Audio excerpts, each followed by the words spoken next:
periodismo, hace 2 años aproximadamente empezamos con la idea de generar productos por los 30 años de democracia. En ese contexto yo todavía era secretario de producción, surgió la posibilidad de hacer diferentes productos audiovisuales. Uno fue una recopilación de los 30 años del rock platense en democracia. Apareció como una expectativa de un grupo de docentes y de graduados de acá de la facultad que venían trabajando en el tema, muchos de los graduados que trabajan en Radio Perio, y bueno, y a partir de ahí nos pusimos a pensar la posibilidad de hacer un documental dando cuenta de estos 30 años. Empezamos a hacer la investigación periodística desde la facultad y nos dimos cuenta que la cantidad de material que había no nos posibilitaba hacer una sola película. Entonces decidimos hacer esta primera parte que ya se ha estrenado o se ha preestrenado, y que vamos a hacer el estreno definitivo en el Festival de Mar del Plata de este año, y que cuenta lo que fueron los primeros 10 años de esta reconstrucción cultural en La Plata después de la dictadura. Pequeña Babilonia va aproximadamente desde principios de los 80 hasta principios de los 90, tratando de dar cuenta de esta reconstrucción cultural. Y cuando empezamos a hacer la investigación, o principalmente cuando la terminamos, nos dimos cuenta que una de las características principales de esta nueva escena cultural platense era la diversidad, la gran cantidad de jóvenes que venían desde distintos lugares del país a estudiar a La Plata y que venían con distintas expectativas desde el punto de vista cultural, en un momento en el que se podía volver a decir lo que durante la dictadura no se había podido. Entonces era de mucha efervescencia, de mucha movilización, esos 80s acá en La Plata, y bueno, esa mezcla, esos géneros con distintas procedencias, hizo esta mezcla en un lugar físico relativamente pequeño. Entonces nosotros llegamos a la conclusión de que el nombre más apropiado era Pequeña Babilonia, pequeña por la cuestión de lo físico y Babilonia por toda esta mezcla de culturas que conviven en este lugar. Muy determinante que es que el material que nosotros necesitábamos para hacer Babilonia 1, que era material de bandas de los 80, desde el punto de vista audiovisual, por un lado es muy escaso, hay muy poco. Nosotros hemos realmente encontrado material inédito de casi 20 bandas, lo cual son hallazgos muy de búsqueda minuciosa. Nosotros fuimos a las casas de los músicos y recuperamos cassettes VHS que los digitalizamos, y a partir de ahí encontramos muchísimo material que nunca ni siquiera había sido visto por las mismas bandas. Entonces, a partir de ese trabajo muy complicado, por un lado de búsqueda y por el otro lado de lo que fue la recuperación desde el punto de vista técnico, porque ten en cuenta que nosotros todos los testimonios y todos los registros que hicimos actuales están hechos en HD. Otra de las dificultades que nosotros tuvimos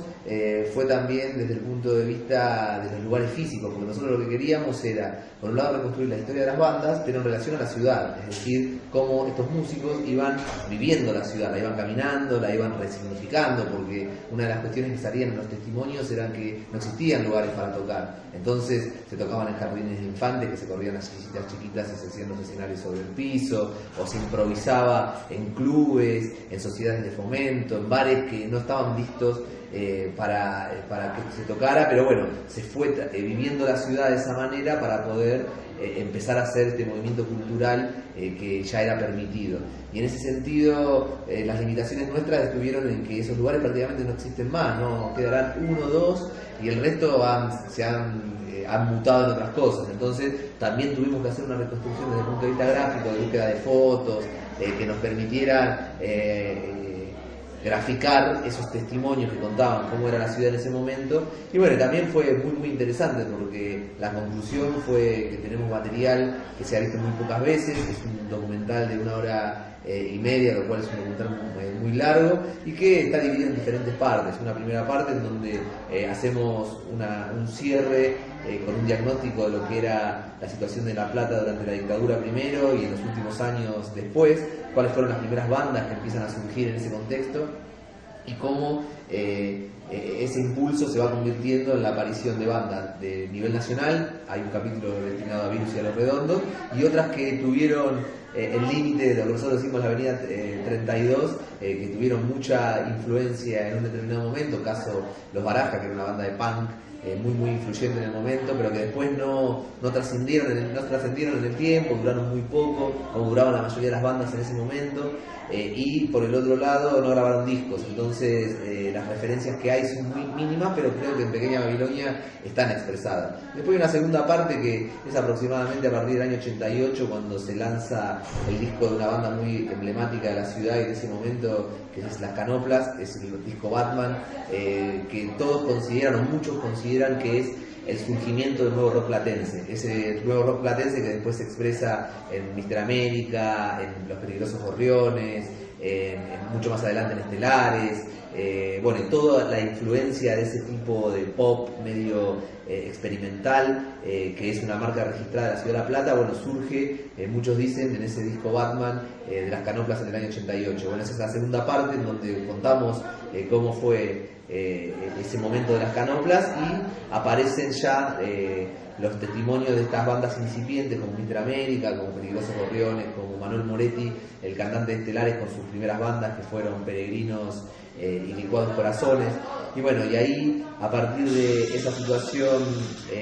que se empieza a dar en La Plata, creo que llegamos al final del capítulo, en donde ya dejamos planteado esta situación nueva a principios de los 90, con bandas ya consolidadas a nivel nacional, como Virus y Los Redondos, y otras en pleno ascenso, como estas que te nombraba recién. Y otras tantas que quizás no son tan conocidas, pero que también tienen su lugar en Pequeña Babilonia, porque hicieron a lo que fue esta reconstrucción cultural. Te puedo nombrar bandas como Murdoch, Arcabuz, Tarot, Topografía Difusa,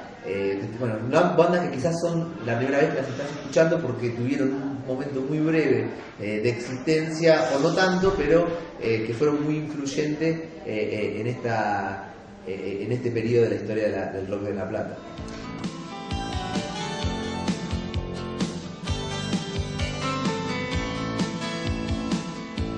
Produjo principalmente con el esfuerzo y con la militancia de los que participaron, porque fueron muchos compañeros, graduados, amigos que están vinculados al tema del rock, pero que trabajan en otras áreas de la facultad y que se ofrecieron para trabajar en el proyecto porque les interesaba. Eso desde el punto de vista de lo interno. Y después nosotros obviamente fuimos generando recursos mínimos, pero recursos a partir de ciertos financiamientos que pudimos conseguir a través de la Secretaría de Cultura de la Nación, un poco a través de Inca, pero todo muy mínimo, para poder saldar todo lo que fue la parte de la producción audiovisual, porque yo fui el director periodístico de Pequeña Babilonia, pero el director audiovisual, el que hizo la película, fue Hernán Moyano, que es un director que tuvo su primera experiencia con Pequeña Babilonia, pero que es bastante reconocido desde el punto de vista de la producción en el ámbito del cine local. Entonces él con su equipo, con los sonidistas, con Juan Molteni, con Leandro Martínez, que fue el guionista, bueno, fueron sumándose desde el punto de vista de lo técnico para aportar la otra mirada, porque me parece que también, más allá de todo este relato que yo te hago, que tiene que ver con lo informativo, con el relato histórico que aparece en la película, Pequeña Babilonia tiene muy buena calidad desde el punto de vista estético, de cómo está planteada la propuesta, los planos, las locaciones. Nosotros hicimos las entrevistas en lugares muy emblemáticos de la ciudad, que le dan un marco muy lindo a lo que es la imagen de la película, como el Coliseo Podestá, el Salón Dorado de la Municipalidad, el museo, bueno, lugares que le dan, que enaltece y como que le dan bastante fuerza a lo que es la propuesta. Entonces, con todos estos esfuerzos, porque todos los que cobraron, que son esos que yo te decía recién, lo hicieron en la mínima expresión, porque cobraron lo mínimo porque les parecía que el proyecto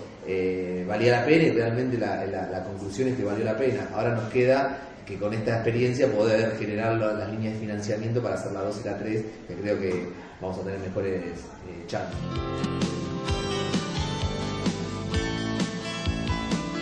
Estamos en la preproducción de lo que va a ser la segunda parte, que ya tiene nombre, que va a dar cuenta de todo lo que ha sido el periodo de los 90 hasta Cromañón, que se va a llamar Disco Guerrilla, resistiendo los 90 en Pequeña Babilonia, que tiene que ver con esta situación que se dio principalmente en los 90 de resistencia, con jóvenes alejándose de la política, resistiendo desde el rock, y creo que acá en La Plata también se notó,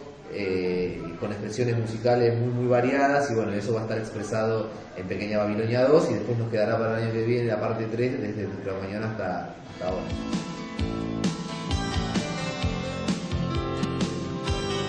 Nosotros ahora estamos en una instancia de presentación a nivel internacional, no porque